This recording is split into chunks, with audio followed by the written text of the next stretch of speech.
లేఖన అంశాన్ని ఒక ప్రత్యేకమైనటువంటి వారికి కేటాయించడం జరిగింది. అయితే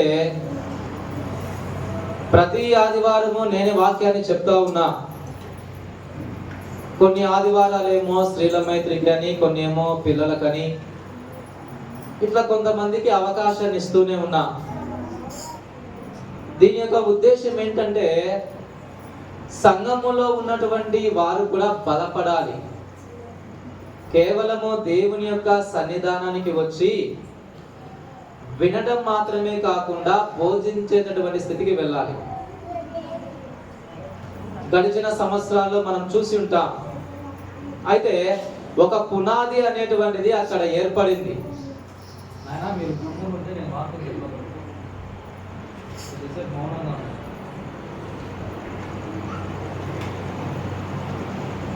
ఆ ఫలాలు కలిగించేటటువంటి తత్వము మనకు ఉండాల.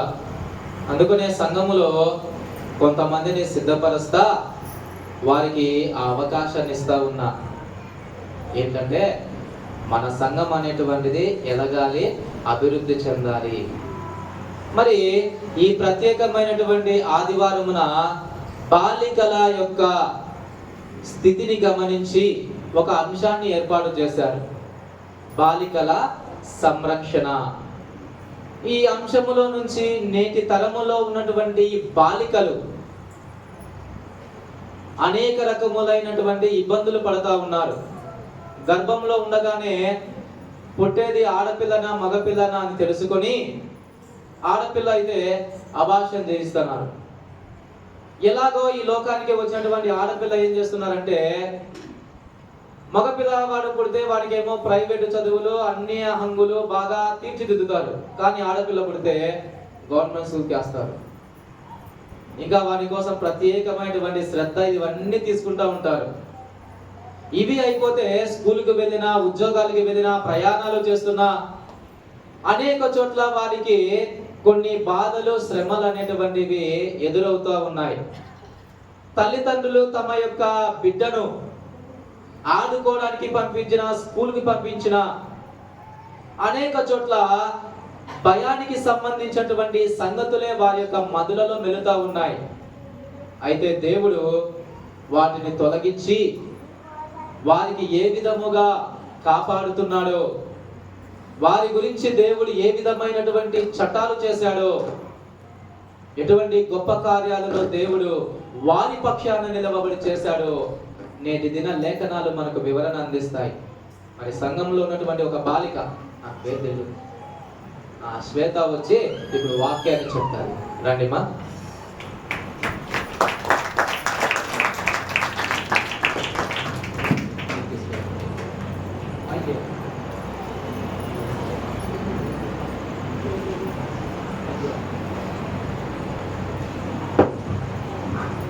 ప్రార్థించుకున్నాము. స్తోత్రం స్తోత్రం మహాగణుడా, మహోన్నతుడా, సర్వశక్తిమంతుడా, నీకు అనేకమైన వందనాలు, స్తోత్రాలు యేసయ్యా. ఈ దినమున ప్రభువా నేను నీ వాక్యమును బోధించుటకు నన్ను సిద్ధపరుచుకుంటున్నారు యేసయ్యా. ప్రభువా నేను చెప్పే ప్రతి మాటలో తండ్రి నా నోటిని నీ బూరగా వాడుకోండి యేసయ్యా. నేను చెప్పే ప్రతి మాటను ప్రభా వినేవారికి ప్రభా స్పష్టంగా అర్థమయ్యే విధంగా చెప్పుటకు నాకు మంచి జ్ఞానమును దయచేయండి. ఎటువంటి భయం లేకుండా ధైర్యంగా నేను ప్రభా నీ వాక్యాన్ని బోధించే బిడ్డగా చేయమని, ఇచ్చిన ప్రాణంలో తప్పిదముంటే క్షమించమని యేసునామములో ప్రార్థించి అడిగి వేడుకుంటున్నాం తండ్రి.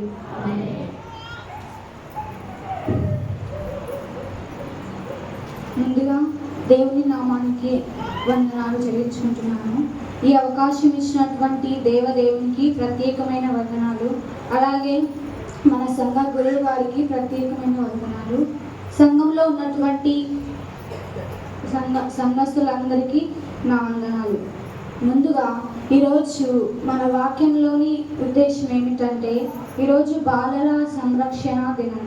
అంటే బాలికలు సమాజంలో ఏ విధంగా ఉంటున్నారు, సమాజంలో ఎటువంటి రక్షణ వారికి ఉంది, బాలికలకి ఎటువంటి రక్షణతో ఉన్నారు, అంటే స్వేచ్ఛా జీవితంలో జీవించకుండా ఉన్నారు.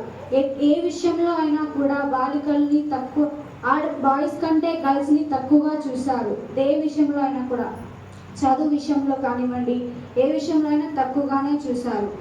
ఫస్ట్ బాబు గారు చెప్పినట్టు మగవారిని పుడితే మాత్రమే వారిని ఉంచుకోవడం, ఆడపిల్లలను పుడితే అబార్షన్స్ చేయించుకోవడం అలా చేస్తున్నారు.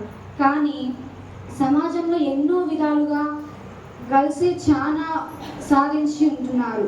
పోలీస్ కానివ్వండి, డాక్టర్స్ కానివ్వండి, ఎన్నో విధాలుగా ఎన్నో జాబ్స్ని గర్ల్సే సంపాదించుకుంటూ ఉన్నారు. అయితే మనం ఈరోజు చదివినటువంటి 3 పాఠ్యాంశాలుగా తీసుకుంటే, ముందుగా మత్తయి సువార్త 15వ అధ్యాయము 28వ వచనం చదవండి. అందుకు యేసు అమ్మా, నీ విశ్వాసము గొప్పది, నీవు కోరినట్టే నీకు అవునుగాక అని ఆమెతో చెప్పాను. ఆ గడియలోనే ఆమె కుమార్తె స్వస్థత నొందెను. అయితే మత్తయి సువార్త 15వ అధ్యాయము 21వ వచనం నుంచి 28 వచనాలు గల దీంట్లో ఏం చూస్తామంటే, తూరు సీదోను అనే ప్రాంతం ఉండేది. యేసుక్రీస్తు తూరు సీదోనుల ప్రాంతానికి సువార్త చెప్పుటకు బయలుదేరి వెళ్తున్నప్పుడు కానాను స్త్రీ ఒకటి యేసుక్రీస్తును చూస్తుంది. అప్పుడు యేసుక్రీస్తు వెళ్తున్నప్పుడు చూస్తే ఈ కానాను స్త్రీ కుమార్తెకు దయ్యం పట్టి ఉంటుంది. అయితే ఎన్నో రోజుల నుంచి ఈమె దయ్యము పట్టి ఎంతో బాధపడుచూ ఉంటుంది. అప్పుడు యేసుక్రీస్తును చూసి ఈ కానాను స్త్రీ, ప్రభువా, దావీదు కుమారుడా, నా కుమార్తెకు స్వస్థత కలుగచేయి, నా కుమార్తెను కరుణించు అని ఎంతో కేకలు వేయచు ప్రాధేయపడుతుంది. అయితే యేసు తూరు సీదోను ప్రాంతానికి కానాను ప్రాంతానికి పడదన్నమాట. అయితే యేసుక్రీస్తు ఆమె మాటలను ఏవీ వినిపించుకోడు. అప్పుడు యేసుక్రీస్తు అమ్మడి ఉన్న శిష్యులు కూడా, తండ్రి, ఈమె మనంబడే వస్తుంది, కేకలు వేయచ్చు వస్తుంది, ఈమె చాలా విసిగిస్తుంది, ఈమెను వెళ్ళగొట్టండి అని ఆ శిష్యులు కూడా యేసుక్రీస్తుకు చెప్తాడు. అయితే ఏమి యేసుక్రీస్తు వినిపించుకోడు. తర్వాత ఆమె అయినా కూడా ఎంతగానో బాధపడచ్చు, తండ్రి నా కుమార్తెను, నా బిడ్డను దయ్యం నుండి విడిపించు అని ఎంతగానో ప్రాధేయపడుతుంది. అయితే యేసుక్రీస్తు, నేను ఇశ్రాయేలీయులైన వారు నశించిన వారిని రక్షించుటకే నేను వచ్చాను, మరి ఎవరిని రక్షించడానికి నేను రాలేదు అని చెప్పాడు. అయితే కుక్కతో కూడా ఈమెను పోలుస్తాడు. కుక్కతో కూడా ఈమెను పోల్చినప్పటికీ కూడా ఈమె యజమానుల దగ్గరికి, యజమానులు తిన్నవి పడేసిన ముక్కలు ఏరుకొనుటకే కదా అని ఎంతగానో ప్రాధేయపడుతుంది. అయితే దేవుడు ఈమెను కరుణిస్తాడు. ఆ మాటను ఈమె ఎంతో విశ్వాసముతో దేవుని అడుగుతుంది. ఆ విశ్వాసము, సహనము, ఓర్పు అనేవి ఈమెలో ఉంటాయి. మామూలుగా మనమైతే మనకేమన్నా కష్టాలు వస్తే మనము దేవుని అడుగుతాము. దేవుడు ఇంకా కొద్ది కాలానికి, 1 నెలకి, 1 సంవత్సరానికి కూడా జవాబు దయచేయకపోతే మనం వెనుకబడిపోతాము. వెనుకబడిపోయి దేవుని మర్చిపోతాము. అయితే ఈమె అలా కాకుండా దేవుడు ఎంత ఈమెను పరీక్షించినప్పటికీ కూడా ఈమె ఎటువంటి వెనుకకు వెళ్లకుండా దేవుడు నా కూతుర్ని బాగుపరుస్తాడు అని ఒక నమ్మకంతో, విశ్వాసంతో, ఎప్పటికైనా విజయం సాధిస్తాననే నమ్మకంతో ఈమె యేసు వైపు వెళ్ళింది. ఇప్పుడు మనను కూడా యేసుక్రీస్తు ఎంతగానో పరీక్షిస్తూ ఉంటాడు. ఏ విషయంలో అయినా, ఎన్ని రకాలుగా ఏ ఇబ్బందులైనా పెట్టి మనల్ని పరీక్షిస్తుంటాడు. అయితే మనం వెనకకి పోకుండా దేవుని యందు నమ్మకం ఉంచి దేవుణ్ణి అనుదినము ప్రార్థిస్తూ దేవుడు మనకు కలుగజేస్తాడు, ఇది మనకి ఇస్తాడు అనే ఒక నమ్మకము, విశ్వాసము మనలో ఉంటే దేవుడు మనకు అనుగ్రహిస్తాడు. అలాగే ఈమెను దేవుడు పరిశీలించినప్పటికీ కూడా ఈమె అమ్మా, నీ విశ్వాసము గొప్పది అని ఆ బిడ్డకుంటున్న ఆ దయ్యము పట్టి బాధపడుచుంటామెను దేవుడు స్వస్థపరుస్తాడు.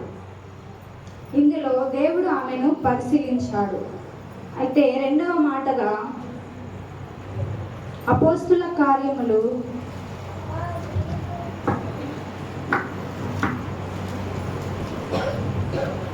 16వ అధ్యాయము 18వ వచనం. ఆమె ఈలాగు అనేక దినములు చేయుచుండెను గనుక పౌలు వ్యాకులపడి దాని వైపు తిరిగి, నీవు ఈమెను వదిలిపోమ్మని యేసుక్రీస్తు నామమున ఆజ్ఞాపించుచున్నానని ఆ దయ్యముతో చెప్పాను. వెంటనే అది ఆమెను వదిలిపోయాను. అపోస్తుల కార్యములు 16వ అధ్యాయం 16 వచనం నుంచి 18 వచనాలు గల దేవుని వాక్యం చూసుకుంటే, పౌలు శిష్యులు అందరూ కలిసి ప్రార్థనా స్థలమునకు వెళ్తూ ఉంటారు. ప్రార్థనకు వెళ్తుంటున్నప్పుడు ఈ పుత్తోను అనే ఒక బాలికకు దయ్యం పట్టి ఉంటుంది. అయితే ఈ బాలికకు దయ్యం పట్టినప్పటికీ ఈమె సోదె చెప్తూ ఉండదు. సోదె అంటే జాతకము, అట్లా అంటే భవిష్యవాణి చెప్తూ ఉంటుంది. భవిష్యత్తుల గురించి మనకు కూడా ఎంతో మంది చెప్తూ ఉంటారు. అలాగే ఈమె కూడా ఆ భవిష్యత్తును చెప్తూ ఉంటుంది. అయితే ఈ భవిష్యత్తును చెప్తూ ఉంటున్న ఒక యజమానుడు ఆమెను చూసి, ఈమె భవిష్యత్తు చెప్తుంది, ఈమె వల్ల మనం డబ్బులు సంపాదించవచ్చు అని ఆమెను లోపరుచుకొని ఆమెతో లాభమును సంపాదించు ఉండేవాడు. అయితే ఈమె ఎంతగానో ఆ దయ్యము పట్టిన వారు కూడా సువార్త చెప్పే వారిని గమనిస్తారు. సువార్త చెప్పే వారిని కూడా ఎవరికి సువార్త చెప్తున్నారు చెప్పలేదని కూడా దయ్యం పట్టిన వారు గమనిస్తారు. అయితే ఈమె ఎంతగానో దయ్యం చేత బాధపరిచినప్పటికీ కూడా ఈ సోదె చెప్తూ ఎంతో డబ్బులు సంపాదించు ఆ యజమానికి డబ్బులు ఇస్తూ ఉంటుంది. అయితే ఈ దయ్యం పట్టి ఈమె ఎంతగానో బాధపరుచునేది పౌలు గారు చూసి, ఈమెలో ఉంటున్న దయ్యంను ఎలాగైనా విడిచిపెట్టి వెళ్ళాలి, ఈమెలో ఉన్న దయ్యంను విడిపించాలి అని పౌలు గారు ఈమెకుంటున్న దయ్యమును వెళ్ళగొడతాడు. అయితే ఆ యజమాను నుండి, ఆమెలో ఉంటున్న దయ్యం నుండి ఆ బాలికను కాపాడితే ఆమెలో ఉంటున్న దయ్యము వెళ్ళిపోతుంది. అయితే ఆమె స్వస్థత పొందుతుంది. అలాగే మనం కూడా ఒక్కొక్కసారి ఎవరికైనా అలా దయ్యం పట్టినప్పుడు మనల్ని కూడా చాలా మంది అలా సోది చెప్తారు మనకు కూడా. అయితే మనం అవన్నీ నమ్మకూడదు. దేవుని యందు విశ్వాసం ఉంచి దేవుని వైపు కొనసాగాలి. 3వ మాటగా యోబు గ్రంథము 12వ అధ్యాయము 15వ వచనం. ఆ దేశం అంతటను యోబు కుమార్తెలంత సౌందర్యవంతులు కనబడలేదు. వారి తండ్రి వారి సహోదరులతో పాటు వారికి స్వాస్థ్యములను ఇచ్చారు. యోబు గారి గురించి మనందరికీ తెలిసినదే. యోబు గారు ఎల్లప్పుడూ నిరంతరము ప్రార్థించు ఉండేవాడు. ఆయనకు ముందు దేవుడు సమస్తంగా ఎన్నో ఇచ్చాడు. అయితే మధ్యలో తర్వాత సైతాను యోబు గారిని ఎంత హింసించినప్పటికీ కూడా ఆయన వెనుకడుగు వేయలేదు. అనుదినము ఎల్లప్పుడూ నిరంతరము దేవుని యందు విశ్వాసం ఉంచి దేవుడిని ప్రార్థిస్తూ ఉండేవాడు. అయితే ఈ యోబు గారికి 7 కుమారులు 3 కుమార్తెలు ఉన్నారు. అయితే పెద్దదాని పేరు ఎమీమా, రెండవ ఆమె పేరు కెజియా, మూడవ ఆమె పేరు కెరెమప్ప. వీరుంటున్న దేశంలో వీరికంటే అందమైన వారు, సౌందర్యవంతులు ఎవరూ లేరు. వారికన్నా గొప్పవారు కూడా ఎవరూ లేరు. యోబు గారు ఎంతో ప్రార్థనాపరుడు, అనుదినము ప్రార్థించుచూ ఉండేవాడు. అయితే కుమారులతో పాటు కుమార్తెలకు కూడా తన స్వాస్థ్యములను ఇచ్చాడు. వారి సహోదరులతో పాటు ఈ కుమార్తెలకు కూడా ఇచ్చాడు. ఈయన వారికి ఇచ్చేటివన్నీ ఇచ్చి పంచి 140 సంవత్సరములు బ్రతికి తర్వాత 4 తరముల వరకు వారి కుమారులను కూడా చూచి తర్వాత వృద్ధుడై మరణిస్తాడు. మనం కూడా యోబు గారి వలె ఉండాలి. యోబు నిరంతరము ఎన్ని కష్టాలు వచ్చినా కూడా వెనుకడుగు వేయకుండా దేవుని యందు నిరంతరము ప్రార్థించుచూ ఉండేవాడు. మనం కూడా ముఖ్యంగా యవనస్తులైన మనం కూడా దేవుని యందు భయభక్తులు కలిగి ఉండాలి. దేవునిలో నడవాలి. చెడుతనమునకు, చెడు విషయాలకు, చెడు అలవాట్లకు బానిసలు కాకుండా దేవుని యందు మనము నిరంతరము ఎల్లప్పుడూ ఉండాలి. అయితే ఈ యోబు గారి వలె మనం నిరంతరము ప్రార్థించుచూ ఉండాలి. ఈ స్టేజ్లోనే మనము తప్పుదోవ పట్టే అవకాశాలు ఉన్నాయి. అయితే మనం అలాంటి విషయాలకు, ఎలాంటి విషయాలకు బానిస కాకుండా దేవుని యందు నిరంతరము దేవుని ప్రార్థిస్తూ ఉండాలి. తల్లిదండ్రులు కూడా ముందే బిడ్డలు పెరిగేటప్పుడు చిన్నప్పటి నుంచే వారిని గద్దిస్తూ, తప్పు చేస్తే గద్దిస్తూ రావాలి. గద్దించకుండా వారు చేసినవి కరెక్టే అని చెప్తూ వస్తే పెద్ద అయిన తర్వాత వారు కూడా అలాంటి మార్గంలోనే నడుస్తారు. అయితే మనము చిన్నప్పటి నుంచి వారిని, తల్లిదండ్రులు వారిని సరైన మార్గంలో పెంచితే వారు కూడా మంచి మార్గంలో నడుస్తారు. ఈ కొద్ది వాక్యం దేవుడు దీవించి ఆశీర్వదించు.